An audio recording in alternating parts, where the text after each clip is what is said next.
aid organisation Gift of the Givers says it's been inundated with calls for help from various communities across Cape Town as the inclement weather conditions have resulted in flooding in a number of informal settlements. The organisation says Lwandle and Nonzamo in the Strand have been identified as areas with the most pressing need at the moment. Our reporter Vanessa Poonah and video journalist Clinton Cerd have more.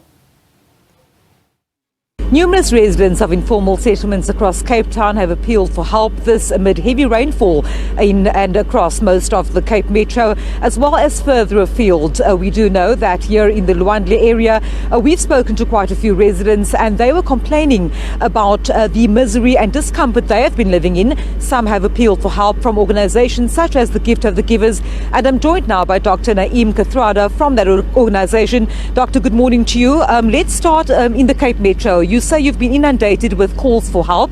We've spoken to residents who have described really bad situation they're living in, some people with flooded homes, etc. What is the sense that you're getting from the calls for help from this and other areas?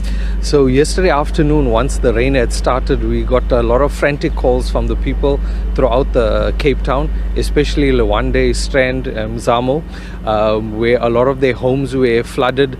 Obviously their clothing was damaged and got wet, and their food was obviously destroyed. And then throughout the night we've got a lot of phone calls from all over Cape Town, and we've decided to concentrate on Lwandle this morning. We've got our truck that has just arrived, and we're going to be supporting the area with humanitarian efforts, with warm hot meals, food, blankets and some clothing as well.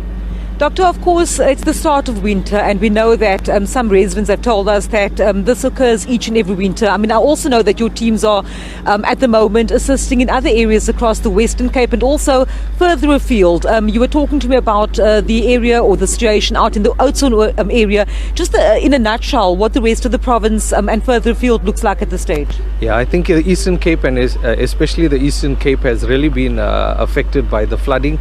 We just got calls now to say that the dam near Oudtshoorn looks like it's going to be over flooding or has overflooded already, and a lot of the roads in that area have been affected.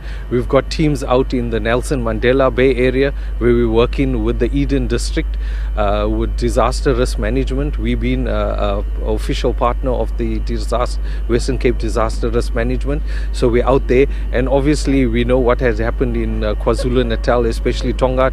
We've got teams there, so I'm almost like a third, fourth team, and I've had to come out today because the main teams out in PE and in KwaZulu-Natal. Of course, we see some sunshine at the moment, but still very grey and heavy clouds hanging overhead, with more rain forecast for the next day or two. And I suppose, you know, once you've assessed what the various areas looks like, your team will also be deployed across Cape Town, because I understand that areas such as Gugulethu and Khayelitsha have also experienced flooding and misery for residents.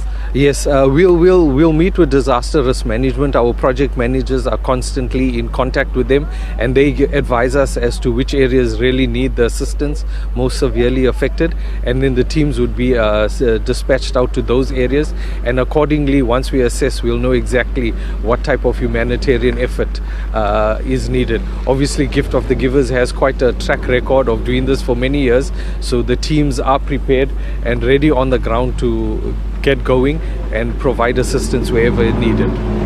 Thank you so much for your time this morning, Dr. Cerd. Of course, they're from the humanitarian aid organisation, the Gift of the Givers. They've arrived here in Lwandle in Strand. Of course, this is one of the areas, according to the organisation, where they've received the most calls, and also the indications that people are most distressed here. So in a short while, the truck will be moving in into the area with aid such as blankets, clothing, as well as warm meals to those affected by the stormy weather over the past few days.